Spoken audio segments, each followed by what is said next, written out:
اب ہم آتے ہیں سیدنا ابراہیم علیہ السلام کے قصے کی طرف، لیکن اس سے پہلے یہ وضاحت کر دیں کہ سیدنا ابراہیم علیہ السلام کے واقعے کے ساتھ چند دوسرے انبیاء علیہم السلام کے واقعات بھی وابستہ ہیں، مثلا سیدنا لوط علیہ السلام کا واقعہ، اس لیے کہ یہ سیدنا ابراہیم علیہ السلام کے بھتیجے بھی ہیں اور ان کے پیروکار بھی۔ اسی طرح آپ کے صاحبزادوں سیدنا اسماعیل اور سیدنا اسحاق علیہ السلام کے واقعات ساتھ ساتھ چلتے ہیں۔ اس کی وجہ یہ ہے کہ سیدنا اسماعیل علیہ السلام کی ولادت کے وقت ابراہیم علیہ السلام کی عمر 87 سال تھی، اور سیدنا اسحاق علیہ السلام کی پیدائش کے وقت سیدنا ابراہیم علیہ السلام کی عمر 100 سال تھی، جبکہ سیدنا ابراہیم علیہ السلام کی کل عمر 175 سال ہوئی، اس لیے ان کے واقعات ساتھ ساتھ چلتے ہیں۔ ابراہیم علیہ السلام کا قصہ سناتے ہوئے ان حضرات کا ذکر ساتھ ساتھ ضرور آئے گا، تو آئیے شروع کرتے ہیں قصہ ابراہیم علیہ السلام کا۔ صالح علیہ السلام کے بعد اللہ تعالیٰ نے سیدنا ابراہیم علیہ السلام کو مبعوث فرمایا۔ ابراہیم علیہ السلام جد الانبیاء ہیں، عظیم المرتبت اور اولو العزم پیغمبر ہیں۔ آپ کے والد کا نام طارق تھا، جبکہ اس کا لقب آزر تھا۔ آزر مدد کرنے والے کو کہتے ہیں۔ یہ شخص اپنے قبیلے کے افراد کی مدد کیا کرتا تھا، غمخواری کرتا تھا، اس لیے اس کا لقب آزر مشہور ہو گیا تھا۔ قرآن مجید میں ابراہیم علیہ السلام کا قصہ 73 مقامات پر ذکر ہوا ہے۔ یہ 73 مقامات 25 سورتوں میں ہیں، اور یہ بات ابراہیم علیہ السلام کے بلند مرتبت ہونے پر دلالت کرتی ہے۔ ابراہیم علیہ السلام بھی سام بن نوح علیہ السلام کی نسل سے ہیں۔ آپ کی پیدائش عراق کے مشہور شہر بابل میں ہوئی۔ یہ عراق کے شمال میں واقع تھا اور آج بھی موجود ہے۔ بہت بڑا شہر ہے، اس وقت بھی بڑی آبادی پر مشتمل تھا۔ یہاں بت پرستی عام ہو چکی تھی۔ اللہ تعالی سورۃ العنکبوت آیت 25 میں فرماتے ہیں، ابراہیم نے کہا کہ تم نے جن بتوں کی پرستش اللہ کے سوا کی ہے، انہیں تم نے اپنی آپس کی دنیاوی دوستی کے بنا پر معبود ٹھہرا لیا ہے۔ مطلب یہ کہ وہ لوگ اللہ کی عبادت بتوں کو اللہ کا شریک ٹھہرا کر کرتے تھے۔ ابراہیم علیہ السلام نے اپنے باپ سے اور اپنی قوم سے کہا کہ یہ مورتیاں جن کے تم مجاور بنے بیٹھے ہو کیا ہیں؟ انہوں نے جواب دیا، ہم نے اپنے باپ دادوں کو انہی کی عبادت کرتے پایا ہے۔ اللہ تعالیٰ ان کے بارے میں فرماتے ہیں، اے نبی، انہیں ابراہیم علیہ السلام کا قصہ سنا دو، جبکہ انہوں نے اپنے باپ اور اپنی قوم سے فرمایا، تم کس کی عبادت کرتے ہو؟ کہنے لگے، بتوں کی، ہم تو برابر ان کے مجاور بنے بیٹھے ہیں۔ ابراہیم علیہ السلام نے فرمایا، جب تم انہیں پکارتے ہو تو کیا وہ سنتے بھی ہیں یا تمہیں نفع اور نقصان پہنچا سکتے ہیں؟ انہوں نے کہا، یہ ہم کچھ نہیں جانتے، ہم نے تو اپنے باپ دادوں کو اسی طرح کرتے پایا ہے۔ مطلب یہ کہ یہ بت پرستی انہیں ورثے میں ملی تھی۔ وہ جن معبودوں کی عبادت کرتے تھے، نہ وہ ان کی پکار کو سنتے تھے، نہ ہی ان کے نفع و نقصان پر قادر تھے۔ اسی لیے ابراہیم علیہ السلام انہیں جھنجھوڑ رہے تھے، لیکن اندھی تقلید اور بشری عقل کے بیکار ہو جانے نے انہیں یہ سب سوچنے سے عاری کر دیا تھا۔ اللہ تعالیٰ نے ابراہیم علیہ السلام کی خصوصی رہنمائی فرمائی تھی، جیسا کہ سورۃ الانبیاء آیت 51 میں ہے، اور ہم نے ابراہیم کو پہلے سے ہدایت عطا فرما دی تھی اور ہم اسے جانتے تھے۔ ابراہیم علیہ السلام نے کبھی ایک لمحے کے لیے بھی بتوں کی پوجا نہیں کی تھی۔ آپ نے اپنی قوم کو بتوں کی پوجا کرتے دیکھا تو انہیں ملامت کی، ایک اللہ کی طرف دعوت دی، اور اس دعوت کی ابتدا انہوں نے اپنے باپ سے کی۔ اللہ تعالیٰ سورہ مریم میں فرماتے ہیں، اے نبی، کتاب میں ابراہیم کا ذکر کر، بے شک وہ سچا نبی تھا۔ جب اس نے اپنے باپ سے کہا، اے میرے باپ، بے شک مجھے وہ علم عطا ہوا ہے جو تمہیں حاصل نہیں، اس لیے میری اطاعت کریں، میں آپ کو سیدھا راستہ دکھاؤں گا۔ اے میرے باپ، شیطان کی عبادت نہ کریں، بے شک شیطان اللہ کا نافرمان ہے۔ ان بتوں کی عبادت گویا شیطان کی عبادت ہے، اس لیے آپ نے ان معبودوں کو شیطان سے تعبیر کیا۔ فرمایا، اے میرے باپ، بے شک مجھے خوف ہے کہ تم پر اللہ کا عذاب آئے، پھر تم شیطان کے ساتھی ہو جاؤ۔ باپ نے ان کی بات سن کر کہا، اے ابراہیم، کیا تو میرے معبودوں سے پھرا ہوا ہے؟ البتہ اگر تو باز نہ آیا تو میں تجھے سنسار کر دوں گا، اور تو مجھ سے ایک مدت تک دور ہو جا، یعنی مجھ سے اتنا دور ہو جا کہ کبھی مجھے نظر نہ آئے۔ ابراہیم علیہ السلام نے اپنے باپ پر نرمی اور مہربانی کرتے ہوئے ان سے کہا، آپ پر سلامتی ہو، میں اپنے رب سے آپ کے لیے بخشش طلب کرتا رہوں گا۔ لیکن جب بعد میں ان پر واضح ہو گیا کہ وہ تو اللہ کا دشمن ہے تو ابراہیم علیہ السلام اس سے بے تعلق ہو گئے۔ سورہ توبہ آیت 114 میں اللہ فرماتے ہیں، اور ابراہیم کا اپنے والد کے لیے بخشش طلب کرنا ایک وعدے کی وجہ سے تھا جو وہ اس سے کر چکے تھے، لیکن جب انہیں معلوم ہو گیا کہ وہ اللہ کا دشمن ہے تو اس سے بیزار ہو گئے۔ بے شک ابراہیم بڑے نرم اور تحمل والے تھے۔ کسی ایماندار کے لیے جائز نہیں کہ وہ کسی کافر کے لیے دعائے مغفرت کرے، بلکہ مومن پر حرام ہے کہ وہ کسی کافر یا عیسائی وغیرہ کے لیے مغفرت طلب کرے یا اس سے یہ کہے کہ اللہ تجھ پر رحم کرے۔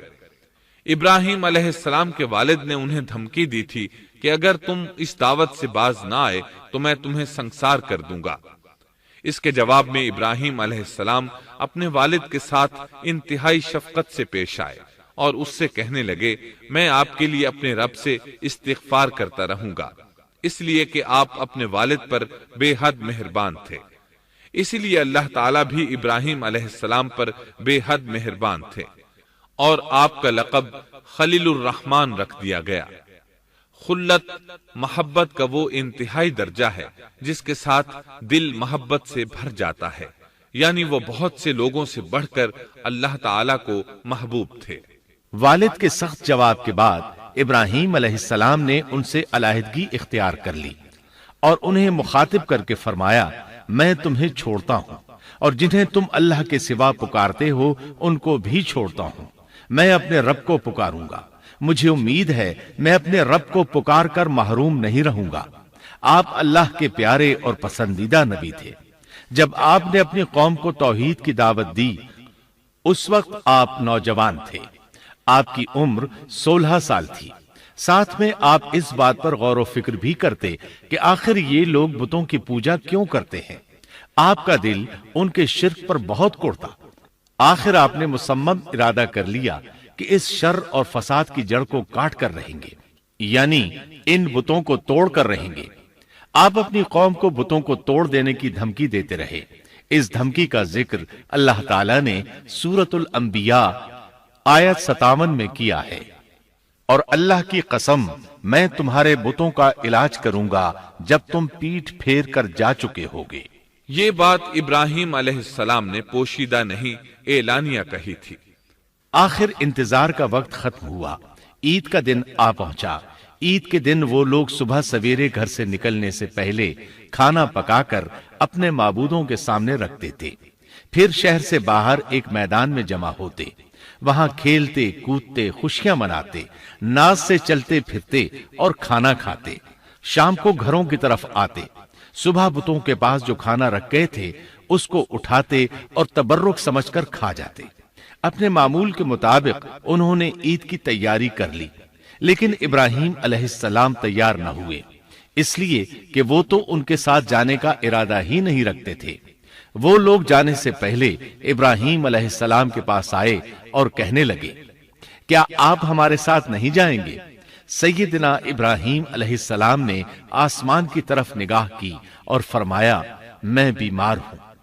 یہ تمام واقعہ سورۃ الانبیاء آیات 51 تا 58 میں بیان ہوا ہے۔ یقیناً ہم نے ابراہیم کو پہلے سے ہدایت فرما دی تھی اور ہم اسے جانتے تھے، جبکہ اس نے اپنے باپ سے اور اپنی قوم سے کہا کہ یہ مورتیاں جن کے تم مجاور بنے بیٹھے ہو کیا ہیں؟ سب نے کہا، ہم نے اپنے باپ دادوں کو انہی کی عبادت کرتے پایا ہے۔ آپ نے فرمایا، پھر تو تم اور تمہارے باپ دادا سبھی یقیناً کھلی گمراہی میں مبتلا رہے۔ کہنے لگے کیا آپ سچ مچ ہمارے پاس حق لائے ہیں یا یوں ہی مذاق کر رہے ہیں؟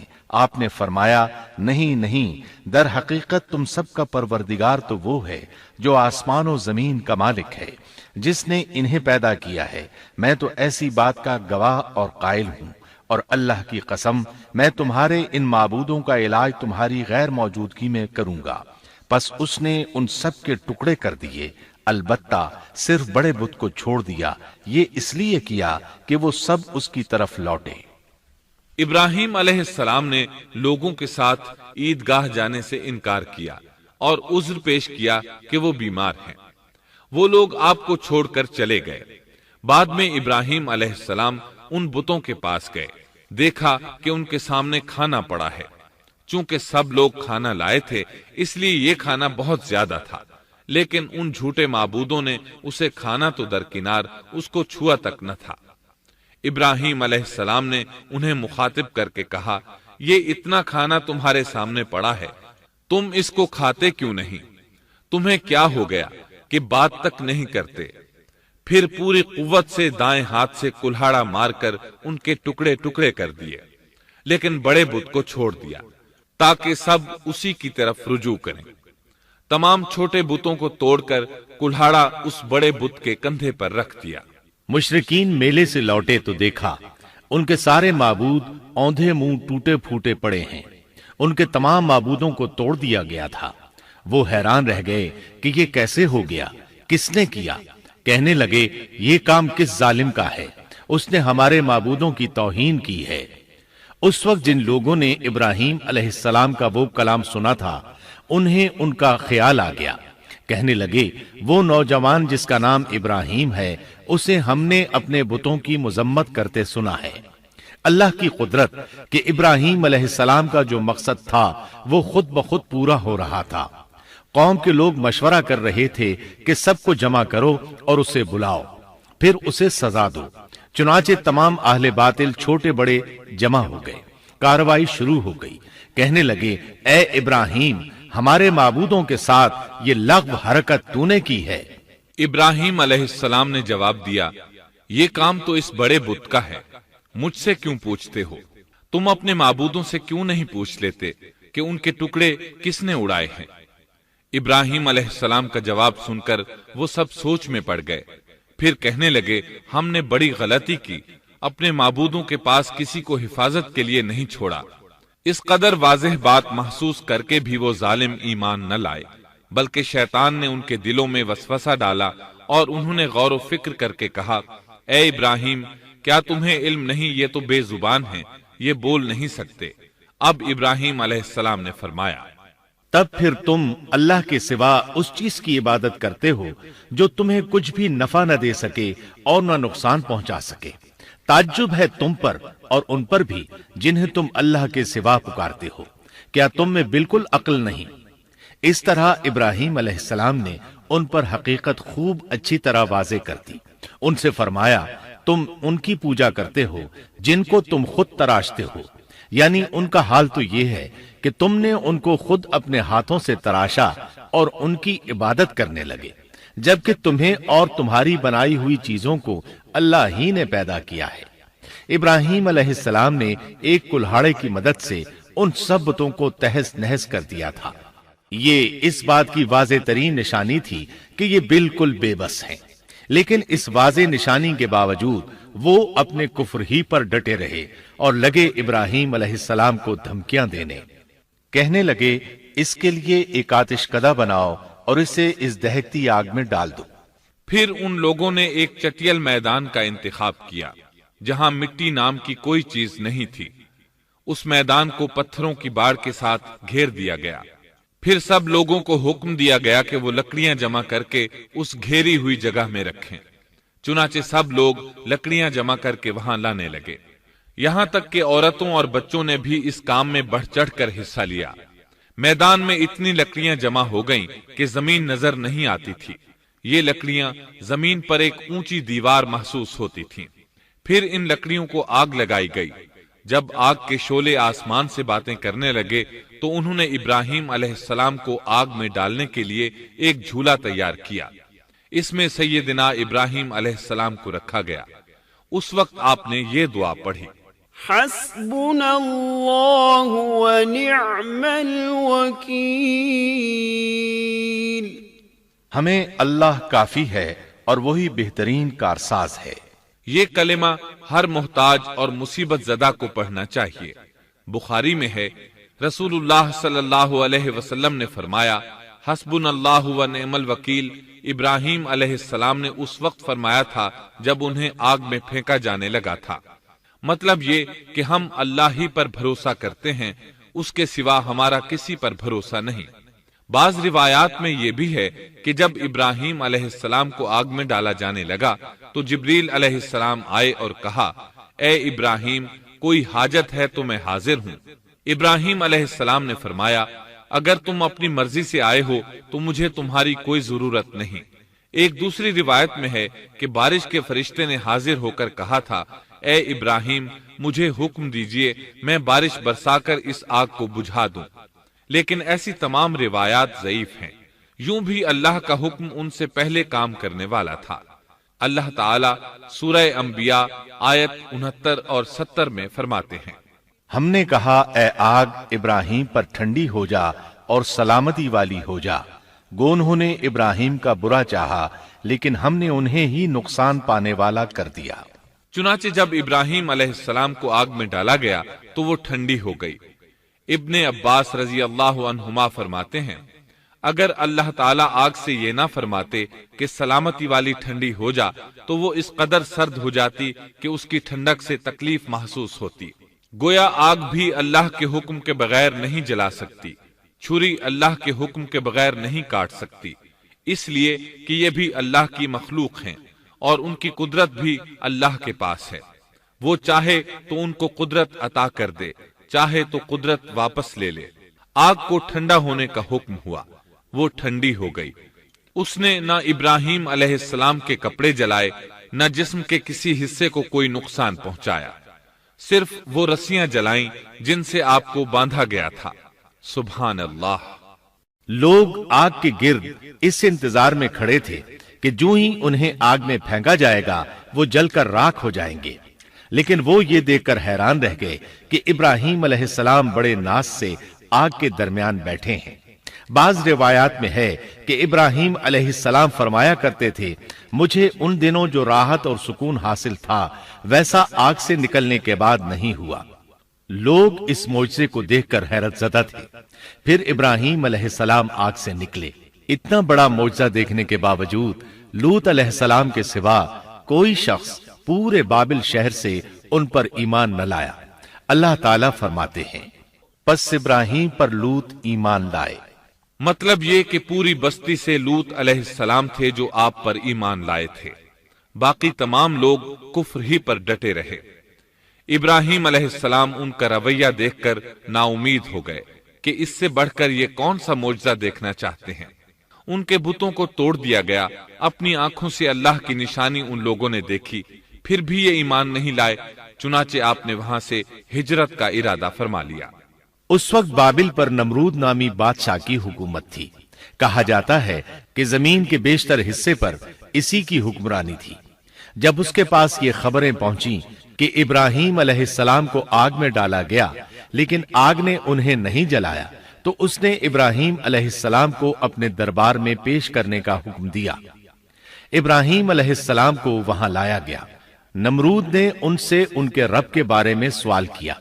اللہ تعالیٰ سورۃ البقرہ آیت 258 میں فرماتے ہیں، کیا تو نے اس شخص کو نہیں دیکھا جس نے ابراہیم سے اس کے رب کے متعلق جھگڑا کیا، اس لیے کہ اللہ نے اسے سلطنت دی تھی۔ ایک روایت میں ہے کہ 4 بادشاہوں نے زمین کے بیشتر حصے پر حکمرانی کی ہے، ان میں سے ایک نمرود ہے۔ نمرود اپنے وقت کا حاکم و بادشاہ تھا۔ ابراہیم علیہ السلام سے جب اس کی اللہ تعالیٰ کے بارے میں بات چیت ہوئی تو ابراہیم علیہ السلام نے کہا، میرا رب وہ ہے جو زندہ کرتا ہے اور مارتا ہے۔ جواب میں اس نے کہا، میں بھی زندہ کرتا ہوں اور مارتا ہوں۔ چنانچہ اس نے حکم دیا کہ جیل سے 2 آدمیوں کو لے آؤ۔ جیل سے 2 ایسے آدمیوں کو لایا گیا جن کے لیے سزائے موت کا فیصلہ ہو چکا تھا۔ اس نے ان میں سے ایک کے قتل کا حکم دیا، دوسرے کو معاف کر دیا۔ اس سے اس نے یہ ثابت کرنا چاہا کہ وہ بھی زندہ کر سکتا ہے اور موت دے سکتا ہے، اور کہنے لگا دیکھ لو میرے حکم سے لوگ مرتے ہیں اور میرے حکم سے انہیں زندگی ملتی ہے۔ اس کی بات سن کر ابراہیم علیہ السلام نے غور کیا کہ اگر وہ اس سے موت و حیات کے باریک فلسفے پر بحث کریں گے تو نمرود کا مقصد پورا ہو جائے گا اور میرا مقصد پورا نہیں ہو پائے گا۔ اس لیے بحث و مباحثے کی بجائے کوئی مضبوط دلیل پیش کر دی جائے تاکہ حق و باطل کے درمیان فرق واضح ہو جائے۔ چنانچہ آپ نے فرمایا بے شک اللہ سورج کو مشرق سے لاتا ہے، تو اس کو مغرب سے لے آ۔ کافر بادشاہ یہ سن کر مبہوت رہ گیا، اس کا سر جھک گیا۔ اللہ تعالیٰ فرماتے ہیں تب وہ کافر حیران رہ گیا اور اللہ نا انصافوں کو سیدھی راہ نہیں دکھاتا۔ ان تمام باتوں کے بعد نمرود کو یہ معلوم کرنے کی ضرورت نہیں رہی کہ ابراہیم علیہ السلام آگ سے کیسے نجات پا گئے، کیونکہ حقیقت اس پر آشکار ہو چکی تھی۔ وہ جان گیا تھا کہ اصل معاملہ کیا ہے۔ چنانچہ اس نے ابراہیم علیہ السلام سے کہا آپ اس ملک سے نکل جائیے، ہم آپ کو یہاں نہیں رہنے دیں گے۔ ابراہیم علیہ السلام نے عراق کو خیر بات کہا اور شام کی طرف ہجرت کر گئے۔ یہاں آ کر وہ حران نامی بستی میں مقیم ہوئے۔ اسی جگہ آپ نے اپنے چچا ہاران کی بیٹی سیدہ سارہ علیہ السلام سے شادی کی۔ اللہ تعالیٰ اس ہجرت کے بارے میں فرماتے ہیں اور ہم اسے یعنی ابراہیم اور لوط کو بچا کر اس زمین کی طرف لے آئے جس میں ہم نے جہان کے لیے برکت رکھی تھی۔ جب آپ حران کے مقام پر پہنچے تو وہیں ٹھہر گئے، وہیں رہنے لگے۔ یہاں آ کر آپ کا شمار بنو حران میں ہونے لگا۔ آپ لوگوں کو اسی شہر میں رہنے کی دعوت دیتے۔ اس شہر کے لوگ بتوں کی پوجا نہیں کرتے تھے بلکہ ستاروں کو پوجتے تھے۔ ابراہیم علیہ السلام نے جب ان کی یہ حالت دیکھی تو ارادہ کر لیا کہ ان لوگوں کو بتائیں گے کہ ستاروں کی عبادت کرنا باطل ہے۔ یہ لوگ چونکہ نجوم پرست تھے اس لیے ان کی عبادت کا وقت رات کو ہوتا تھا، اور یہ لوگ رات کے وقت عبادت کرتے تھے کیونکہ ان کے معبود یعنی ستارے رات ہی کو طلوع ہوتے ہیں۔ چنانچہ ابراہیم علیہ السلام انہیں یہ دکھانے کے لیے کہ ان چیزوں کی عبادت باطل ہے ایک دن ان کے ساتھ نکلے۔ اللہ نے آسمان کے دروازے کھول دیے تو ابراہیم علیہ السلام نے چاند، ستاروں، سیاروں اور آسمان و زمین کی سلطنت کو دیکھا۔ اللہ تعالیٰ نے ابراہیم علیہ السلام سے تمام پردے ختم کر دیے جو عام طور پر لوگوں کی آنکھوں پر ہوتے ہیں، اور انہوں نے وہ کچھ دیکھا جسے آج کی رصد گاہیں بھی نہیں دیکھ سکتی۔ اللہ تعالیٰ سورۃ الانعام آیت 75 میں فرماتے ہیں اور اسی طرح ہم نے ابراہیم کو آسمان اور زمین کی سلطنت کا مشاہدہ کرا دیا تاکہ وہ یقین کرنے والوں میں سے ہو جائے۔ بعض مفسرین نے لکھا ہے کہ یہ سب کچھ اللہ تعالیٰ نے ابراہیم علیہ السلام کو اس لیے دکھایا تھا کہ وہ ستاروں کی پرستش کرتے تھے۔ پھر اللہ تعالیٰ نے اپنی عبادت کی طرف ان کی رہنمائی فرمائی۔ جن مفسرین نے یہ بات لکھی وہ غلطی پر ہیں، کیونکہ ایک جلیل القدر رسول کے متعلق ایسا گمان کرنا کبیرہ گناہ ہے۔ آسمان اور زمین کی سلطنت اور دیگر معجزات دکھانے کے بعد اللہ تعالیٰ فرماتے ہیں آسمان اور زمین کی پیدائش یقیناً انسان کی پیدائش سے بہت بڑا کام ہے۔ اللہ تعالیٰ ایک دوسرے مقام پر فرماتے ہیں آسمان اور زمین میں بہت سی نشانیاں ہیں جن سے یہ منہ موڑ کر گزر جاتے ہیں۔ ابراہیم علیہ السلام حران شہر کے ستارہ پرستوں کو لے کر ایک رات نکلے۔ اچانک ایک ستارہ طلوع ہوا، اس کی چمک دمک بہت تھی، شکل صورت کے لحاظ سے بھی بہت خوبصورت تھا۔ اس وقت ابراہیم علیہ السلام نے بطور مذاق کہا یہ میرا رب ہے، لیکن جب وہ ستارہ کچھ دیر بعد چھپ گیا تو کہنے لگے یہ تو غروب ہو گیا۔ یہ رب کیسے ہو سکتا ہے؟ جو چھپ جائے وہ رب نہیں ہو سکتا، پس میں تو غروب ہونے والوں کو پسند نہیں کرتا۔ اگلے روز وہ پھر ان لوگوں کو ساتھ لے کر نکلے تو چاند کو دیکھا۔ یہ شکل صورت میں ستاروں سے کہیں زیادہ خوبصورت تھا، روشن تھا، لیکن یہ بھی غروب ہو گیا تو ابراہیم کہنے لگے اگر مجھے میرے رب نے ہدایت نہ کی تو میں گمراہ لوگوں میں شامل ہو جاؤں گا۔ اے اللہ تو کہاں ہے؟ اپنی طرف میری رہنمائی کر۔ ان باتوں سے ابراہیم علیہ السلام ان لوگوں کو غور و فکر کی دعوت دے رہے تھے تاکہ وہ غور کریں، آخر رب چھپ کیسے سکتا ہے؟ اگر چاند رب ہے اور دن کے وقت کسی کو اپنے معبود کی حاجت ہوگی تو وہ کیا کرے گا؟ لہذا چاند کسی صورت رب نہیں ہو سکتا۔ پھر جب دن چڑھا اور سورج طلوع ہوا تو کہنے لگے یہ میرا رب ہے، یہ تو سب سے بڑا ہے۔ پھر لوگوں کو مخاطب کر کے کہنے لگے تم رات کو چھوٹے چھوٹے ستاروں کی پوجا کرتے ہو، کیوں نہ تم اتنے بڑے ایک ہی رب کی پوجا کر لو۔ لیکن جب وہ بھی غروب ہو گیا تو کہنے لگے یقیناً میں تمہارے شرک سے بیزار ہوں، یہ معبود کیسے ہو سکتے ہیں؟ ان میں تو تبدیلی آتی رہتی ہے، کبھی طلوع ہوتے ہیں کبھی غروب ہوتے ہیں۔ یہ اس بات کی دلیل ہے کہ یہ مخلوق ہیں اور ان کا خالق کوئی اور ہے جس کے حکم کے یہ تابع ہیں۔ جب یہ خود مخلوق ہیں اور کسی اور کے تابع ہیں تو کسی کو نفع نقصان پہنچانے پر کس طرح قادر ہو سکتے ہیں؟ پھر اپنی قوم کو مخاطب کر کے کہنے لگے میں اپنا رخ اس کی طرف کرتا ہوں جس نے آسمانوں کو یکسو ہو کر پیدا کیا، اور میں شرک کرنے والوں میں سے نہیں ہوں۔ اب بھی وہ اپنی بات پر اڑے رہے۔ تب آپ نے فرمایا تم مجھ سے اللہ کے بارے میں جھگڑ رہے ہو، مجھے تو اللہ راہ دکھا چکا ہے اور اس نے مجھے دلیل عطا فرمائی ہے۔ میں یقیناً جانتا ہوں کہ تمہارے تمام معبود بے بس اور بے طاقت ہیں۔ جاؤ تم سے اور تمہارے ان معبودوں سے جو ہو سکے کر لو، میرے رب کی مرضی کے بغیر کچھ بھی نہیں ہو سکتا۔ میرے رب نے ہر چیز کے علم کو اپنے گھیرے میں لے رکھا ہے، کیا پھر بھی تم نصیحت حاصل نہیں کرو گے؟ اور میں تمہارے معبودوں سے خوف کیوں کھاؤں؟ تم اللہ سے نہیں ڈرتے؟ ان کو اللہ کا شریک ٹھہرا رہے ہو، اللہ نے اس کی کوئی دلیل نازل نہیں کی۔ اگر تم میں صحیح علم ہے تو تم ہی بتلا دو کہ ہم دونوں جماعتوں میں سے امن کا زیادہ حقدار کون ہے؟ امن انہی کے لیے ہے جو ایمان لانے کے بعد دین کو شرک سے خلط ملط نہیں کرتے۔ حقیقت میں ہدایت یافتہ وہی لوگ ہیں۔ یہی ہمارے وہ دلائل تھے جو ہم نے ابراہیم علیہ السلام کو ان کی قوم کے مقابلے میں عطا کیے تھے، اور ہم جسے چاہیں مرتبے میں بڑھا دیں۔ بے شک تیرا رب بڑی حکمت والا ہے۔ ان لوگوں نے پھر بھی کفر ہی کیا، کوئی بھی ایمان نہ لایا۔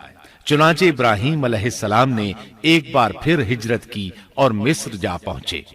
مصر کے بادشاہ کو خبر ملی کہ ایک شخص ہجرت کر کے آیا ہے اور اس کے ساتھ ایک عورت ہے، وہ بہت زیادہ حسین و جمیل ہے۔ چنانچہ اس ظالم نے اپنے کارندوں کو بھیجا کہ اس عورت کو میرے پاس لے آؤ، ساتھ ہی اس سے پوچھنا کہ تمہارے ساتھ جو آدمی ہے وہ کون ہے، اگر وہ اس کا خاوند ہو تو اسے قتل کر دینا۔ ادھر بادشاہ نے اپنے کارندوں کو حکم دیا، ادھر اللہ نے ابراہیم علیہ السلام کی طرف وحی بھیج دی۔ انہوں نے سارہ علیہ السلام سے کہا اگر وہ تجھ سے میرے بارے میں پوچھیں تو بتا دینا تم میری بہن ہو۔ پھر سارہ سے بولے اے سارہ، روئے زمین پر میرے اور تیرے سوا کوئی مومن نہیں، یعنی یہ کافروں کی سرزمین ہے، یہاں کوئی مومن نہیں، اس لحاظ سے تم میری دینی بہن ہو۔ پھر بادشاہ نے ابراہیم علیہ السلام کو پیش کرنے کا حکم دیا۔ اس نے آپ سے پوچھا یہ عورت کون ہے؟ آپ نے فرمایا یہ میری بہن ہے۔ اس طرح ابراہیم علیہ السلام کی زندگی میں 3 موقع ایسے آئے کہ انہوں نے اللہ کے دین کی حمایت اور مدافعت کے لیے توریہ کیا۔ توریہ کا مطلب یہ ہے کہ واقعہ کچھ اور ہو لیکن کوئی شخص کسی خاص مصلحت کی وجہ سے اسے 2 معانی والے الفاظ کے ساتھ اس انداز میں بیان کرے کہ سننے والا اس واقعہ کو نہ سمجھ سکے بلکہ اس کا ذہن خلاف واقعہ چیز کی طرف منتقل ہو جائے۔ شریعت نے بعض مخصوص حالات میں اس کی اجازت دی ہے۔ وہ 3 مواقع جہاں ابراہیم علیہ السلام نے توریہ فرمایا ان کی وضاحت کچھ اس طرح ہے۔ ایک یہ کہ آپ نے میلے پر نہ جانے کی غرض سے ان لوگوں سے کہا تھا کہ میں بیمار ہوں۔ دوسرے موقع پر یہ فرمایا تھا یہ کام اس بڑے سردار بت کا ہے۔ تیسرے سارہ علیہ السلام کو دینی بہن قرار دیا۔ اس ظالم بادشاہ نے سارہ علیہ السلام کو اپنی تحویل میں لے لیا۔ جب سارہ علیہ السلام کو معلوم ہوا کہ وہ ایک بدکار شخص ہے تو انہوں نے اللہ تعالیٰ سے دعا کی، اے اللہ، تجھے معلوم ہے میں تجھ پر اور تیرے نبی پر ایمان لائی ہوں اور اپنے جسم کو اپنے خاوند کے سوا ہر ایک سے محفوظ رکھا ہے، لہٰذا آپ اس کافر کو مجھ پر مسلط نہ کیجیے گا۔ چنانچہ اس کافر بادشاہ نے جب سیدہ سارہ کو پکڑنے کے لیے اپنا ہاتھ بڑھایا تو اس کا ہاتھ شل ہو گیا اور اپنی جگہ پر جم گیا۔ وہ لگا چیخ پکار کرنے، اس میں اتنی طاقت نہ رہی کہ اپنے ہاتھ کو حرکت دے سکے۔ اس کی آواز سن کر اس کے محافظ بھاگے ہوئے آئے، انہوں نے اس کے ہاتھ کو چھڑانا چاہا لیکن چھڑا نہ سکے۔ اس کی یہ حالت دیکھ کر سیدہ سارہ خوف زدہ ہو گئیں۔ انہوں نے سوچا اگر یہ مر گیا تو لوگ کہیں گے اسے میں نے قتل کیا ہے، چنانچہ انہوں نے اللہ سے دعا کی کہ اسے چھوڑ دیا جائے۔ اللہ تعالیٰ نے آپ کی دعا قبول کر لی، اس کا ہاتھ ٹھیک ہو گیا، لیکن وہ ظالم پھر بھی نہ ڈرا۔ اس نے ایک بار پھر آپ کی طرف ہاتھ بڑھایا، اس کا ہاتھ پھر شل ہو گیا۔ سیدہ سارہ نے پھر دعا کی، وہ دوبارہ ٹھیک ہو گیا، وہ پھر بھی باز نہ آیا۔ تیسری بار پھر اس نے ان کی طرف ہاتھ بڑھایا، اس بار بھی اس کا ہاتھ شل ہو گیا۔ اب وہ سیدہ سارہ علیہ السلام سے کہنے لگا، اب کی بار اگر تو مجھے اس مصیبت سے نجات دلائے گی تو میں تجھے چھوڑ دوں گا اور کبھی تیرے آڑے نہیں آؤں گا۔ چنانچہ سیدہ سارہ علیہ السلام نے اللہ تعالی سے دعا کی، وہ ٹھیک ہو گیا۔ تب اس نے اپنے کارندوں کو آواز دی اور ان سے بولا، تم میرے پاس کسی انسان کو نہیں بلکہ سرکش جن کو لائے ہو۔ پھر اس نے انہیں رہا کر دیا، عزت و اکرام سے رخصت کیا اور ان کی خدمت کے لیے اپنی بیٹی ہاجرہ کو ساتھ کر دیا۔ سارہ علیہ السلام واپس لوٹیں تو دیکھا کہ ابراہیم علیہ السلام نماز پڑھ رہے ہیں۔ نماز کے بعد انہوں نے پوچھا، سارہ، اس نے تمہارے ساتھ کیا سلوک کیا؟ سیدہ سارہ علیہ السلام نے سارا واقعہ سنا دیا۔ سن کر آپ نے فرمایا، الحمدللہ۔ پھر بولے، اب ہم یہاں نہیں رہیں گے بلکہ واپس جائیں گے۔ چنانچہ آپ ایک بار پھر فلسطین میں آ گئے، وہیں اپنی زندگی بسر کرنے لگے۔ جب آپ فلسطین میں مستقل طور پر رہائش پذیر ہوئے تو لوط علیہ السلام بھی آپ کے ساتھ تھے۔ لوط علیہ السلام آپ کے بھتیجے تھے، ان کے والد کا نام ہاران تھا۔ یہ بچپن ہی سے سیدنا ابراہیم علیہ السلام کے زیر سایہ رہے، انہی کے ہاں پرورش پائی، اس لیے دین حق فوراً قبول کر لیا۔ جب سیدنا ابراہیم علیہ السلام نے عراق سے شام کی طرف ہجرت کی تو یہ آپ کے ساتھ تھے، وہاں سے حران گئے، تب بھی ساتھ تھے۔ پھر مصر کی طرف ہجرت کی تو بھی لوط علیہ السلام ان کے ساتھ تھے۔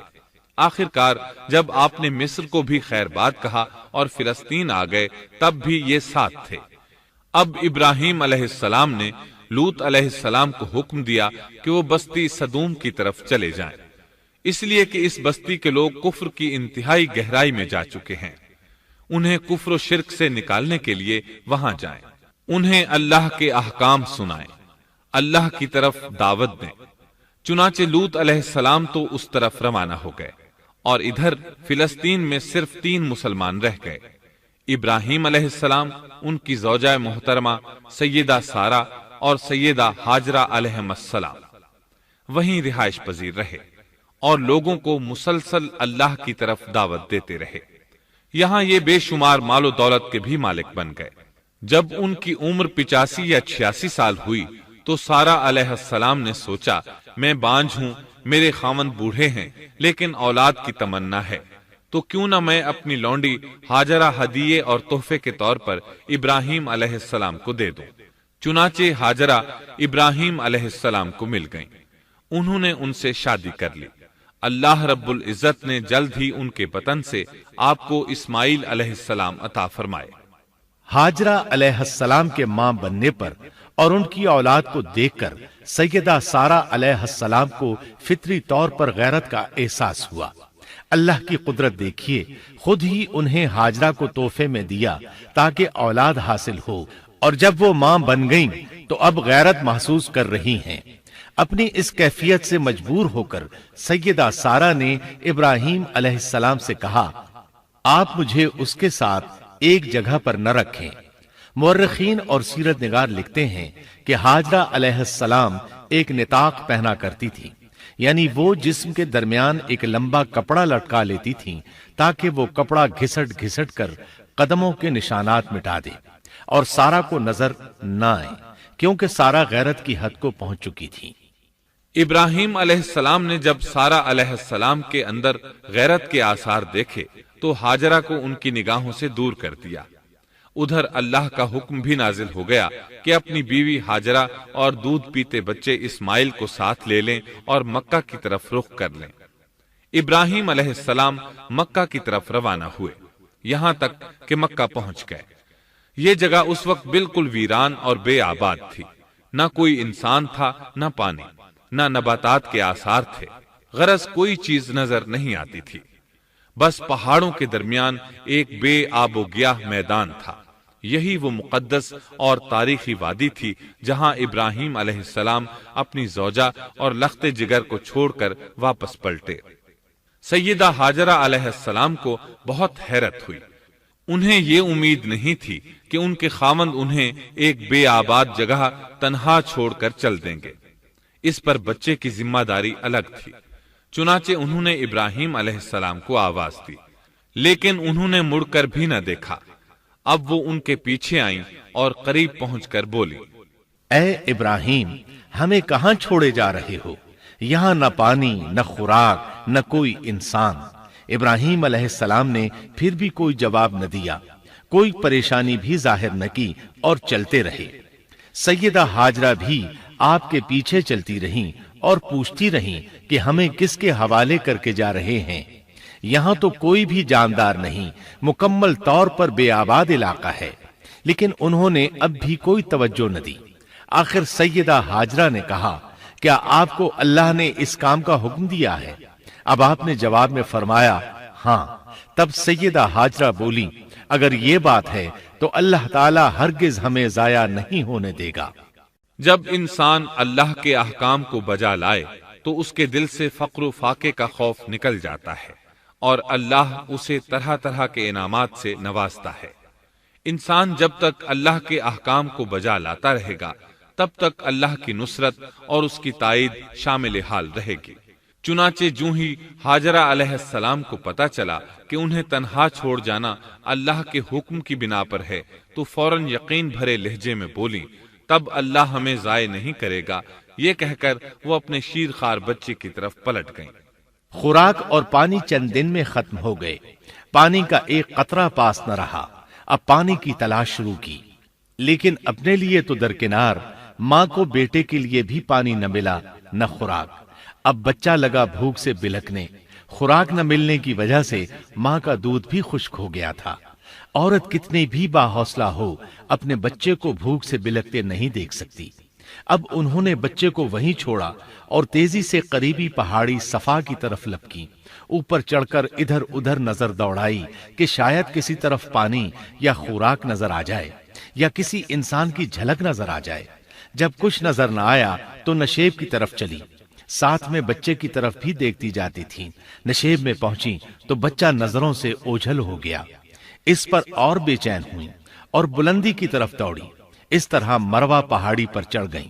وہاں بھی چاروں طرف نگاہ دوڑائی لیکن کچھ نظر نہ آیا۔ خیال آیا کہ پھر کوشش کرنی چاہیے۔ اس خیال سے مروہ پہاڑی سے اتری اور صفا کی طرف چل دی۔ درمیان میں نشیب کی وجہ سے بچہ نظر نہ آیا تو دوڑنے لگی۔ اس طرح پھر صفا پر چڑھ گئیں۔ اللہ اکبر! ایک تو عورت ذات کمزور، پھر بھوک پیاس سے نڈھال، اس پر کس قدر سعی اور کوشش میں مصروف، وہ بھی اپنے بچے کے لیے۔ بہرحال بار بار کوشش کے خیال سے انہوں نے صفا اور مروہ پہاڑیوں کے درمیان 7 چکر لگائے۔ یہی وجہ ہے مسلمان عازمین حج صفا و مروہ کے درمیان سعی کرتے ہیں تاکہ اس واقعے کی یاد تازہ ہو جائے۔ جب وہ آخری مرتبہ مروہ پر پہنچی تو انہوں نے ایک آواز سنی۔ یہ آواز اسماعیل علیہ السلام کے قریب سے آئی تھی۔ انہوں نے پوری توجہ سے آواز کو سننے کی کوشش کی اور جلدی سے اسماعیل کے قریب پہنچی۔ کیا دیکھتی ہیں، اسماعیل کے قدموں کے نیچے سے پانی پھوٹ رہا ہے، کیونکہ جبریل علیہ السلام کو اللہ نے اس صابرہ خاتون کی مدد کے لیے بھیجا تھا۔ انہوں نے زمزم والی جگہ پر اپنا پر مارا تو اسماعیل کے قدموں کے پاس سے ایک عظیم چشمہ رحمت نمودار ہوا۔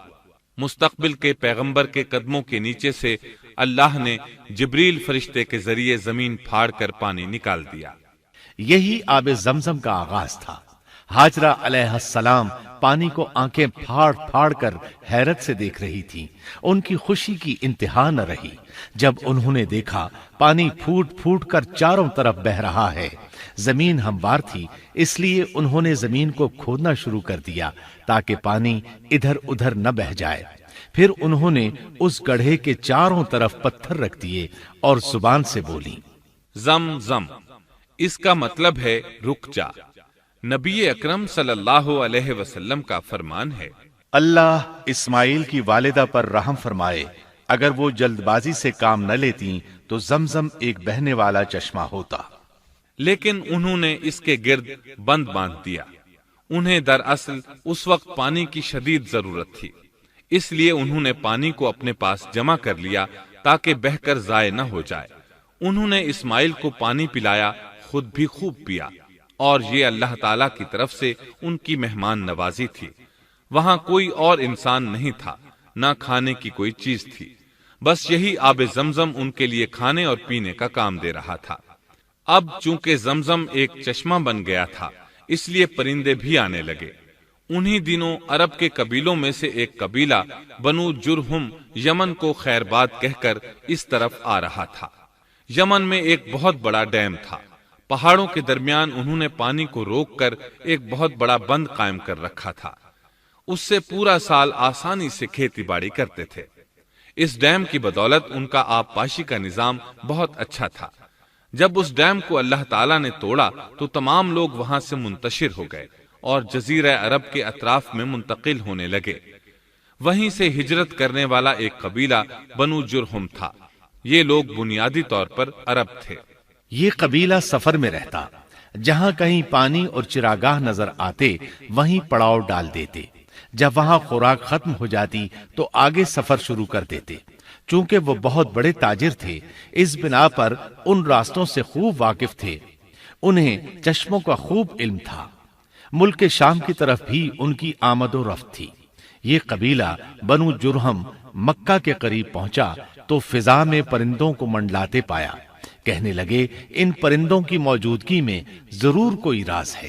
اب انہوں نے اپنے کچھ آدمی اس طرف بھیجے۔ یہ لوگ جلد ہی چشمے تک پہنچ گئے۔ انہوں نے وہاں ایک عورت اور اس کے بچے کو پایا۔ پھر وہ لوگ ان کے پاس آئے، وہاں پڑاؤ ڈالنے کی اجازت مانگی۔ سیدہ ہاجرہ نے فرمایا، ٹھیک ہے، لیکن شرط یہ ہے کہ تمہیں اجرت ادا کرنا ہوگی۔ ان کے لیے یہ سستا سودا تھا۔ ان کے پورے قبیلے کو سامان زندگی مل رہا تھا، جبکہ صرف ایک عورت اور اس کے بیٹے کی ذمہ داری ان پر عائد ہو رہی تھی۔ انہوں نے فوراً حامی بھر لی اور وہاں رہائش اختیار کر لی۔ اس طرح یہ لوگ سیدہ ہاجرہ علیہ السلام کی معیشت کا ذریعہ بن گئے، اور اس طرح سیدنا اسماعیل علیہ السلام بنو جرہم میں پرورش پاتے رہے۔ انہوں نے ان لوگوں سے عربی سیکھ لی اور ان سے بھی زیادہ عربی دان بن گئے۔ فصاحت اور بلاغت سے عربی میں بات چیت کرنے لگے۔ پھر ان کی اس قبیلے میں شادی ہو گئی۔ ان کی اولاد سے عرب قوم کا آغاز ہوا۔ انہی میں سے سرور کائنات محمد صلی اللہ علیہ وسلم کی ولادت باسعادت ہوئی۔ بنو جرہم کی آمد اور آبادی ابراہیم علیہ السلام کی دعا کا نتیجہ تھی۔ جب انہوں نے اپنی بیوی اور بچے یعنی دو کمزور انسانوں کو اس ویران جگہ چھوڑا تھا تو یہ دعا مانگی تھی، اے ہمارے پروردگار، میں نے اپنی کچھ اولاد اس بے آباد جنگل میں تیرے حرمت والے گھر کے پاس بسائی ہے۔ یہاں یہ سوال پیدا ہوتا ہے کہ کیا اس وقت بیت اللہ کی تعمیر ہو چکی تھی؟ درست بات یہ ہے کہ اس وقت خانہ کعبہ کی تعمیر نہیں ہوئی تھی۔ پھر سوال پیدا ہوتا ہے کہ کیا ابراہیم علیہ السلام کے زمانے سے پہلے اس کی تعمیر ہو چکی تھی یا صرف جگہ ہی معروف تھی؟ اس بارے میں دو طرح کی روایات ہیں۔ بعض میں آتا ہے کہ صرف اس کی جگہ معروف تھی، اور بعض میں ہے کہ ابراہیم علیہ السلام سے پہلے شیس علیہ السلام نے اس کو تعمیر کیا تھا، اور وہ گردش ایام کے ساتھ ساتھ منہدم ہو کر ختم ہو گیا۔ لیکن بہرحال اس کی جگہ معلوم تھی اور وہی پہلا گھر تھا، جیسا کہ اللہ نے خبر دی ہے۔ اللہ تعالیٰ نے پہلا گھر جو لوگوں کے لیے مقرر کیا تھا وہی ہے جو مکہ میں ہے، اور وہ پوری دنیا کے لیے برکت اور ہدایت والا ہے۔ ابراہیم علیہ السلام نے اللہ تعالیٰ سے یہ دعا مانگی تھی، اے ہمارے پروردگار، میں نے اپنی کچھ اولاد اس بے کھیتی کے جنگل میں تیرے حرمت والے گھر کے پاس بسائی ہے۔ اے ہمارے پروردگار، یہ اس لیے کہ وہ نماز قائم کریں، پس تو کچھ لوگوں کے دلوں کو ان کی طرف مائل کر دے اور انہیں پھلوں کی روزیاں عطا فرما تاکہ یہ شکر گزاری کریں۔ دن گزرتے رہے اور اسماعیل علیہ السلام بنو جرہم کے ماحول میں عمر کی منزلیں طے کرتے رہے اور وہ ہوش سنبھالنے کے قریب ہو گئے۔ ابراہیم علیہ السلام ہر سال 1-2 بار اپنے گھرانے کی دیکھ بھال کے لیے چکر لگاتے تھے۔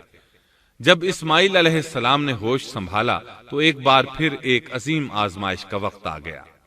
ہوا یوں کہ ایک مرتبہ ابراہیم علیہ السلام مکہ تشریف لائے، ایک جگہ آرام کے لیے بیٹھے کہ نیند کی وادی میں پہنچ گئے۔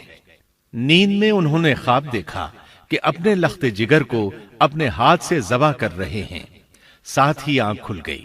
ابراہیم علیہ السلام جانتے تھے کہ انبیاء کرام کے خواب حقیقت ہوتے ہیں، اللہ کی طرف سے وحی ہوتے ہیں، اور شیطان کسی صورت ان کے خواب میں نہیں آ سکتا، لہٰذا انہوں نے اس خواب کے مطابق عمل کرنے کا پختہ ارادہ کر لیا، کسی قسم کی پریشانی کا شکار نہ ہوئے۔ اللہ رب العزت نے اس عظیم اور تعجب خیز واقعے کا قرآن مجید میں ذکر کرتے ہوئے فرمایا، اور ابراہیم نے کہا، میں تو ہجرت کر کے اپنے پروردگار کی طرف جانے والا ہوں، وہ ضرور میری رہنمائی کرے گا۔ اے میرے رب، مجھے نیک بخت اولاد عطا فرما۔ تو ہم نے ایک بردبار بچے کی بشارت دی۔ پھر جب بچہ اتنی عمر کو پہنچا کہ اس کے ساتھ چلنے پھرنے لگا تو ابراہیم نے کہا، میرے پیارے بیٹے، میں نے خواب دیکھا ہے کہ میں تجھے ذبح کر رہا ہوں، اب تو بتا تیری کیا رائے ہے؟ یہاں سوال پیدا ہوتا ہے کہ ابراہیم علیہ السلام نے اسماعیل علیہ السلام سے مشورہ کیوں لیا؟ وہ چاہتے تو اسماعیل کو سوتے میں ذبح کر دیتے، اس طرح اللہ کا حکم بجا لاتے۔ وہ بیٹے کے پاس کیوں گئے اور ان سے مشورہ کیوں لیا؟ جی ہاں، یہ مسئلہ یاد رکھنے کے قابل ہے کہ ہر مسلمان پر لازم ہے کہ وہ اپنے دوسرے مسلمان بھائی کو اجر و ثواب میں شامل کرنے کی کوشش کرے۔ ابراہیم علیہ السلام نے بیٹے کو ثواب میں شامل کرنے کے لیے انہیں اللہ کے حکم سے آگاہ کیا۔ یہ نہ چاہا کہ میں اکیلا ہی اجر لیتا رہوں، بلکہ دوسرے کی خیر خواہی کو پیش نظر رکھا۔ والدین کے لیے آپ کے اس انداز میں نصیحت موجود ہے، یہ کہ اولاد کو ثواب کے مواقع فراہم کریں، ان کی صحیح تربیت کریں۔ اگر صدقہ کرنے کا موقع ملے تو بچوں کے ذریعے صدقہ کرائیں، تاکہ انہیں بھی اللہ کے راستے میں خرچ کرنے کی عادت پڑے۔ جب کسی دینی مجلس میں بیٹھنے کا موقع ملے تو اپنی اولاد کو بھی ساتھ لے کر جائیں۔ بے شمار لوگ خود تو جاتے ہیں، اولاد کو جانے کے لیے کہتے بھی نہیں، خود دین سیکھتے ہیں، اولاد کو دین نہیں سکھاتے۔ ابراہیم علیہ السلام نے اسماعیل علیہ السلام سے رائے لی۔ سبحان اللہ، انہوں نے جواب میں فرمایا، اے ابا جان، آپ کو جو حکم ملا ہے کر گزریے۔ یہ نہیں کہا کہ مجھے تو حکم نہیں ہوا، بلکہ فوراً سر تسلیم خم کر دیا، اس لیے کہ وہ جانتے تھے انبیاء کا خواب حقیقت پر مبنی ہوتا ہے، اللہ کی وحی ہوتا ہے، اس لیے بالکل پریشانی ظاہر نہ کی۔ یہ تک نہ پوچھا مجھے کیوں ذبح کر رہے ہیں، یا میرا کیا جرم ہے، یا آپ کے پاس کون سا صریح حکم آیا ہے۔ انہوں نے ایسی کوئی بات نہ کہی۔ اللہ کی فرما برداری اسی کو کہتے ہیں۔ چنانچہ اپنے باپ سے کہا، اے ابا جان، آپ کو جو حکم ہوا ہے اس کو کر گزریے، انشاءاللہ آپ مجھے صبر کرنے والوں میں پائیں گے۔ علماء کرام فرماتے ہیں اس جملے سے ان کا انتہائی ادب اور احترام شامل ہے، اور اس میں زبردست توکل موجود ہے۔ یہ نہیں کہا کہ آپ مجھے صبر کرنے والوں میں سے پائیں گے، بلکہ آپ نے اللہ کی مشیت کو جملے میں شامل کیا اور فرمایا، انشاءاللہ آپ مجھے صبر کرنے والوں میں سے پائیں گے۔ لہٰذا مسلمانوں کو دھوکے میں نہیں پڑنا چاہیے۔ یہ نہ کہے میں سفر کروں گا، میں فلاں کام کروں گا، میں فلاں کام کے کرنے کی طاقت رکھتا ہوں، بلکہ یوں کہے اللہ نے چاہا تو میں سفر کروں گا، اللہ نے چاہا تو فلاں کام کروں گا۔ اپنے علم اور طاقت کے دھوکے میں پڑنا سراسر نادانی ہے۔ ہر چیز کا تعلق اللہ سے قائم کرے، جیسا کہ اللہ تعالیٰ فرماتے ہیں، اور ہرگز ہرگز کسی کام پر یوں نہ کہنا کہ میں اسے کل کروں گا، مگر ساتھ ہی انشاءاللہ کہہ لینا۔ اپنی زبان کو اللہ کے ذکر سے سجا کر رکھو اور ہمیشہ اپنے معاملات کو اللہ کی طرف لوٹاؤ۔ بہرحال باپ بیٹا دونوں ہی مصمم ارادے کے ساتھ اللہ کا حکم پورا کرنے کے لیے پیش ہو گئے۔ اسماعیل علیہ السلام نے اپنے والد محترم سیدنا ابراہیم علیہ السلام سے کہا، جب آپ مجھے ذبح کرنے لگیں تو میری پیشانی کو زمین پر رکھ دیجیے گا تاکہ آپ کو میرا چہرہ نظر نہ آئے اور کہیں آپ کے ہاتھ رک نہ جائیں۔ اب ابراہیم علیہ السلام نے بیٹے کی پیشانی پکڑ کر زمین پر لٹا دیا، جیسا کہ اللہ تعالیٰ نے فرمایا۔ جب دونوں مطیع ہو گئے اور ابراہیم نے اسے پیشانی کے بل لٹا دیا، اب انہوں نے چھری پکڑی اور گردن پر چلا دی، لیکن چھری نے گردن نہ کاٹی، بالکل اسی طرح جیسے آگ نے ابراہیم کو نہیں جلایا تھا، اس لیے کہ چھری میں کاٹنے کی طاقت اور آگ میں جلانے کی صلاحیت اللہ کے حکم کے بغیر نہیں آ سکتی۔ اللہ نے دونوں سے یہ طاقتیں سلب کر لی۔ اب ابراہیم زور لگا رہے ہیں، ادھر اسماعیل علیہ السلام کہہ رہے ہیں، ابا جان جلدی کیجئے، چھری چلائیے۔ اللہ تعالیٰ نے اس واقعے کا ذکر یوں فرمایا ہے، جب وہ دونوں مطیع ہو گئے اور ابراہیم نے اسے پیشانی کے بل لٹا دیا۔ اس مطیع ہونے سے مراد اللہ کے حکم کو نافذ کرنا ہے۔ اب ظاہر ہے مطیع تو وہ پہلے بھی تھے، لیکن یہاں اسلما یعنی مطیع ہونے سے مراد کامل اسلام ہے۔ نہایت واضح اور حقیقی اسلام مراد ہے، اس لیے کہ کامل اسلام وہی ہوتا ہے جس میں بغیر کسی تردد اور توقف کے اللہ کے امر اور نہی کی تصدیق کی جائے۔ یہ تھا حقیقی اسلام۔ ہاں تو چھری چلتی رہی، گلا نہ کٹا، اس لیے کہ امتحان اور آزمائش کی تکمیل ہو چکی تھی۔ یہ بات ثابت ہو چکی تھی کہ اللہ کا حکم نافذ کرنے میں دونوں پوری طرح کوشاں ہیں۔ اللہ تعالیٰ بھی فرما برداری ہی کا صلہ عطا فرماتے ہیں۔ چنانچہ آواز آئی، ہم نے اسے پکارا، اے ابراہیم تو نے خواب کو سچ کر دکھایا، یقیناً ہم اسی طرح نیکوکاروں کو جزا دیا کرتے ہیں۔ یقیناً یہ ایک کھلی آزمائش تھی۔ تاریخ کا ایک عظیم ترین امتحان اور کڑی آزمائش دنیا کو آج بھی حیرت میں ڈال دیتی ہے۔ کون ہے جو بیٹے کو ذبح کرنے پر تیار ہو جائے، خاص طور پر اس صورت میں جب اولاد بھی اکلوتی ہو، جس کی وجہ سے 86 سال کے بعد آنگن میں بہار آئی ہو۔ پھر اس کی قربانی کا بھی واضح حکم نہیں دیا گیا تھا، اشارتاً خواب میں رہنمائی کی گئی تھی۔ آپ کہہ سکتے تھے یہ قتل اور سنگین جرم ہے، کہہ سکتے تھے اپنے بیٹے کو کس جرم میں قتل کروں، لیکن آپ نے بغیر کسی تعامل کے سر تسلیم خم کر دیا اور اس عظیم امتحان میں کامیاب ہوئے۔ اللہ فرماتے ہیں، اور ابراہیم وہ ہیں جنہوں نے وفاداری کی۔ اس آیت میں یہ نہیں بتایا گیا کہ کس چیز میں وفاداری کی، اس لیے کہ وہ تو ہر معاملے میں مکمل طور پر وفاداری کا مظاہرہ کر چکے تھے۔ آگ میں ڈالے جانے والا معاملہ، بیوی اور بچے کو لق و دق میدان میں چھوڑ آنے کا معاملہ، پھر ذبح کا امتحان، تعمیر بیت اللہ کی مشقت، غرض ہر معاملے میں وفادار تھے، حتیٰ کہ اپنا مال اللہ کے راستے میں خرچ کرنے میں اس قدر وفادار کہ ابو زیفان کے لقب سے مشہور ہو گئے۔ اس کا معنی ہے مہمان نواز۔ کسی مہمان کو دسترخوان پر اپنے ساتھ بٹھائے بغیر ایک لقمہ نہیں کھاتے تھے، باہر نکلتے مہمان تلاش کرتے، پھر اس کے ساتھ مل کر کھانا کھاتے، مہمان نہ ملتا تو سخت غمگین ہو جاتے۔ اس طرح انہوں نے اللہ کے ہر حکم کی پاسداری کی۔ ذبح والے اس امتحان کا اللہ نے انہیں کیا صلہ دیا؟ اللہ فرماتے ہیں، ہم نے اسے عظیم ذبیحے کا بدلہ عطا کیا۔ چھری نے گلا نہ کاٹا۔ ایسے میں ابراہیم علیہ السلام نے ایک آواز سنی۔ آواز پیچھے سے آئی تھی۔ انہوں نے مڑ کر دیکھا، جبریل علیہ السلام نظر آئے۔ وہ آسمان سے ایک مینڈھا لے کر آئے تھے۔ دنیا کے میڈھوں میں سے نہیں بلکہ جنت کا میڈھا لائے تھے۔ سیدنا عبداللہ بن عباس رضی اللہ عنہما سے روایت ہے کہ وہ میڈھا جنت میں 40 سال تک چرتا رہا۔ سفید رنگ، کشادہ آنکھوں، خوبصورت سینگوں والا حسین و جمیل میڈھا تھا۔ بہرحال یہ ابراہیم علیہ السلام کی وفاداری کا بدلہ تھا جو اسماعیل علیہ السلام کے فدیے میں دیا گیا، اور پوری امت مسلمہ کے لیے حکم ہو گیا کہ اللہ کی رضا کے لیے قربانی اور ہدی پیش کرتے رہیں۔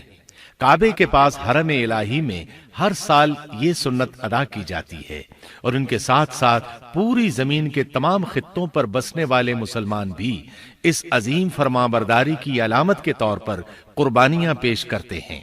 مینڈھے کے ذکر کا مطلب یہ ہے کہ ہم سنت ابراہیمی پر گامزن ہو جائیں۔ یہ میڈھا ہمیں اللہ کے لیے قربانی کا سبق دیتا ہے۔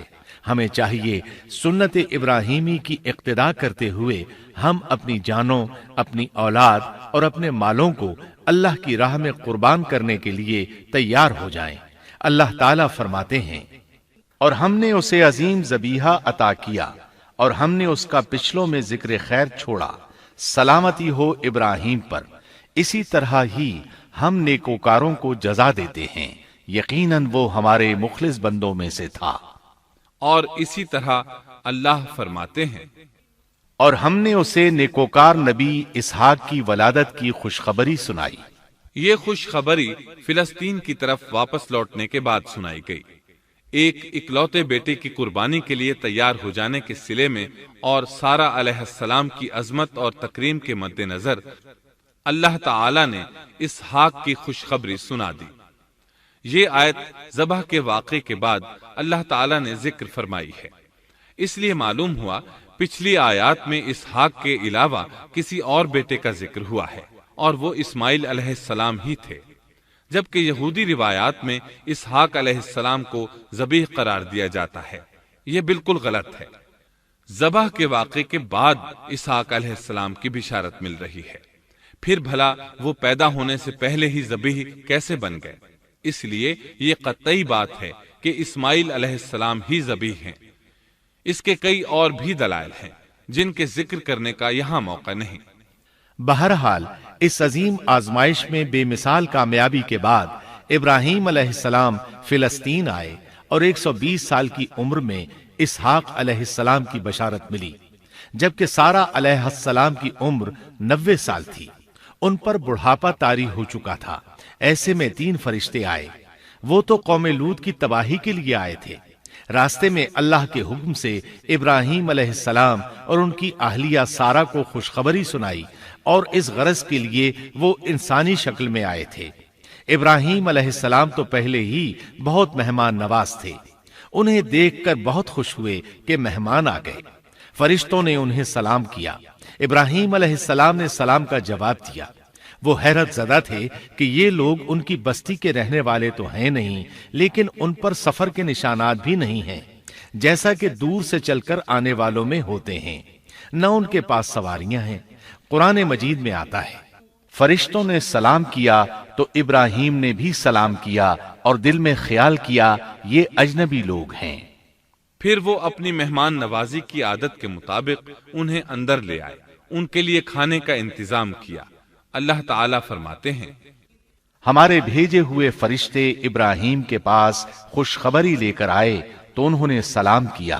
ابراہیم نے سلام کا جواب دیا اور فوراً بھنا ہوا بچڑا لے آئے، اور بچڑا بھی موٹا تھا۔ ان کے سامنے کھانا پیش کیا، لیکن وہ بھلا کب کھانے کی طرف ہاتھ بڑھانے والے تھے۔ یہ دیکھ کر ابراہیم علیہ السلام نے خوف محسوس کیا کہ کہیں یہ دشمن نہ ہو۔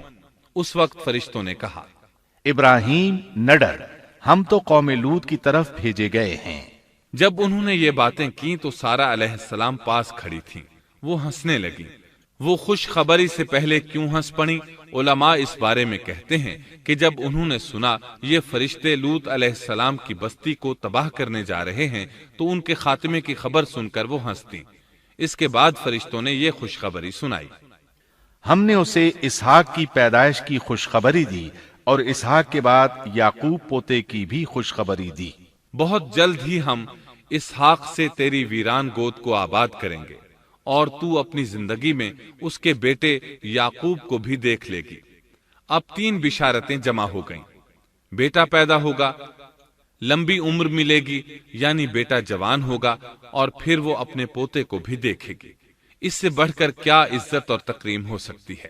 اس لیے جب نبی کریم صلی اللہ علیہ وسلم سے پوچھا گیا کریم یعنی عزت والا کون ہے، تو آپ نے فرمایا کریم بن کریم بن کریم بن کریم، یعنی یوسف بن یعقوب بن اسحاق بن ابراہیم علیہ السلام۔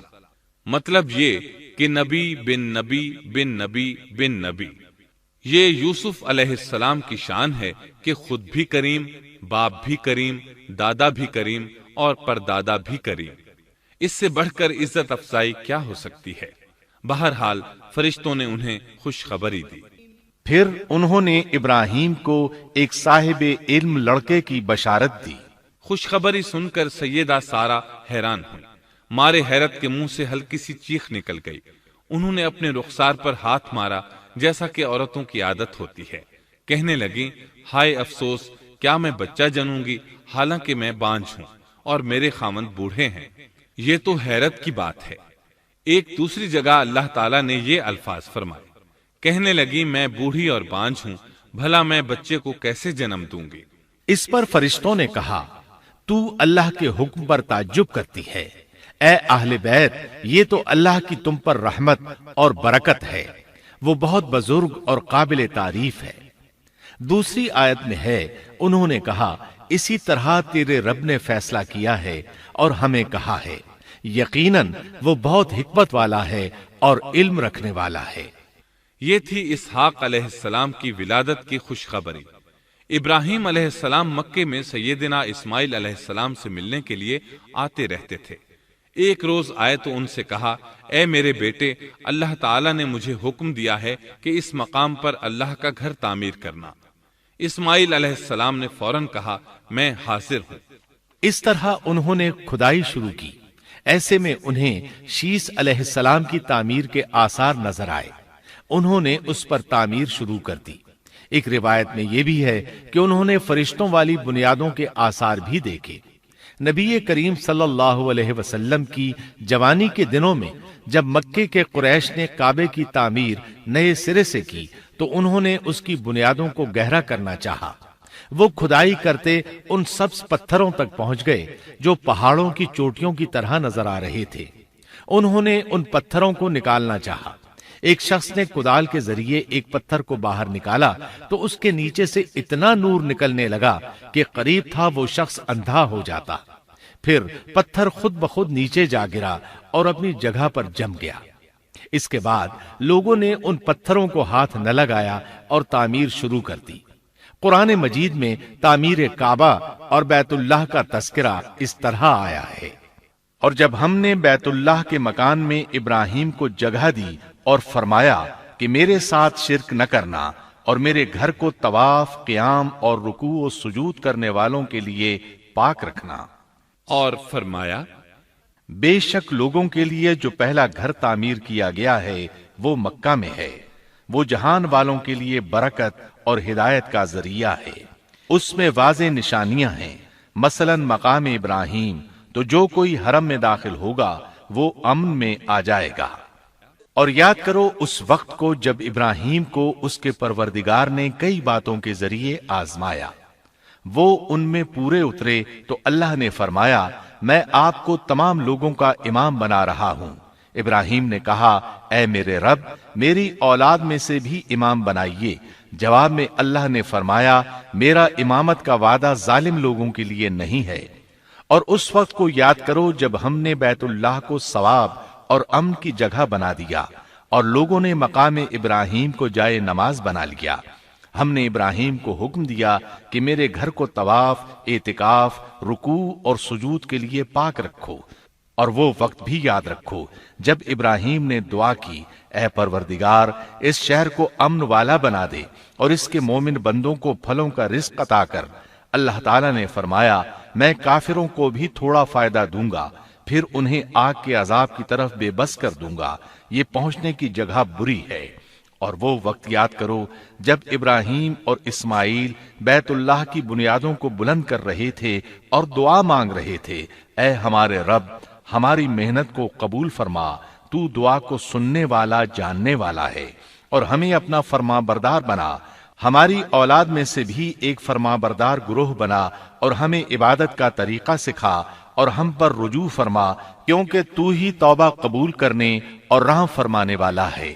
اے ہمارے رب، ان لوگوں میں انہی میں سے ایک رسول بھیج جو ان پر تیری آیات کی تلاوت کرے اور انہیں کتاب و حکمت سکھائے، انہیں پاک کرے، یقیناً تو غالب حکمت والا ہے۔ تعمیر کے دوران جب ابراہیم علیہ السلام اس مقام تک پہنچے جہاں آج حجر اسود ہے تو اللہ تعالیٰ نے جنت سے ایک سفید پتھر بھیجا۔ حدیث میں ہے یہ پتھر نہایت سفید تھا، اب سیاہ ہو گیا ہے۔ انسانوں کی غلطیاں اس کے سیاہ ہونے کا سبب بنی۔ جب دیواریں انسانی قد کے برابر ہو گئیں تو اسماعیل علیہ السلام ایک پتھر لے آئے۔ اب ابراہیم علیہ السلام اس پتھر پر کھڑے ہوئے، وہ ننگے پاؤں تھے۔ اسی وقت پتھر پگھل گیا، ان کے پاؤں اس کے اندر کسی قدر دھنس گئے، پتھر پر ان کے پیروں کے نشانات آ گئے۔ اسی پتھر کو آج مقام ابراہیم کہا جاتا ہے۔ پہلے یہ پتھر بیت اللہ کی دیواروں کے ساتھ رکھا گیا تھا۔ جب لوگ طواف کے لیے آتے تو سیدنا ابراہیم کے پیروں کے نشانات دیکھنے کے لیے یہاں ہجوم ہو جاتا۔ اس طرح طواف کرنے والوں کو دقت کا سامنا ہوتا۔ سیدنا عمر رضی اللہ عنہ نے صحابہ کرام کے مشورے سے اس پتھر کو اس جگہ سے قدرے ہٹا کر نماز کی صفوں کے قریب کر دیا تاکہ طواف کرنے والوں کو دقت نہ ہو۔ یہ مقام بہت مقدس ہے۔ اللہ نے فرمایا ہے، تم مقام ابراہیم کو جائے نماز مقرر کر لو۔ مقام ابراہیم کے قریب اس کے پیچھے ہو کر نماز پڑھنے کا موقع مل جائے تو لازماً وہاں 2 رکعت ادا کیا کرو۔ موقع نہ ملے تو پھر پوری مسجد حرام میں طواف سے فراغت والی 2 رکعت پڑھ لیا کرو۔ اس طرح کعبہ تعمیر ہوا۔ تب نیا حکم آیا، لوگوں میں جو استطاعت رکھے اس پر اللہ کے لیے حج بیت اللہ فرض ہے، اور جو شخص جان بوجھ کر اعراض کرے تو اللہ جہانوں سے بے نیاز ہے اور اسے اس کی کوئی پرواہ نہیں۔ ادھر ابراہیم علیہ السلام کو اللہ تعالی کی طرف سے اشارہ ہوا، لوگوں میں حج کا اعلان کر دیں۔ ابراہیم علیہ السلام کہنے لگے، اللہ میری آواز بھلا کس کس تک پہنچے گی؟ جواب آیا، آپ کے ذمے آواز لگانا ہے، پہنچانا ہمارا کام ہے۔ چنانچہ آپ عرفات کے ایک پہاڑ پر چڑھے اور آواز لگائی، لوگو بیت الحرام کا حج کرو۔ اللہ تعالیٰ نے معجزانہ طور پر یہ آواز تمام انسانوں تک پہنچا دی، خواہ وہ پیدا ہوئے تھے یا نہیں۔ دوسرا معجزہ یہ ہوا کہ اللہ نے بیت اللہ اور اس کے حج کی محبت لوگوں کے دلوں میں ڈال دی۔ اللہ نے فرمایا، وَأَذِّن فِي النَّاسِ بِالْحَجِّ يَأْتُوكَ رِجَالًا وَعَلَى كُلِّ ضَامِرٍ يَأْتِينَ مِن كُلِّ فَجٍّ عَمِيقٍ۔ اور آپ لوگوں میں حج کا اعلان کر دیں، وہ آپ کی طرف پیدل بھی آئیں گے اور دبلے پتلے اونٹوں پر بھی دور دور سے آئیں گے۔ اس طرح لوگ پیدل اور سوار ہو کر کثرت سے حج کے لیے آنے لگے اور یہ ویران علاقہ آباد ہونے لگا۔ یہ تھے حالات اور واقعات ابراہیم علیہ السلام کے۔ آپ نے 175 سال کی عمر میں وفات پائی۔ آپ سے پہلے سیدہ ہاجرہ علیہ السلام نے وفات پائی اور ان کی وفات سے کچھ ہی عرصہ بعد سیدہ سارہ علیہ السلام 127 سال کی عمر میں فوت ہو گئیں۔ ان دونوں کی وفات کے بعد آپ غمگین رہنے لگے۔ آخر اتنی مدت تک ساتھ رہا تھا۔ آپ خلیل الرحمن تھے، آپ پر صحیفے بھی نازل ہوئے، آپ اللہ کے بے حد شکر گزار تھے۔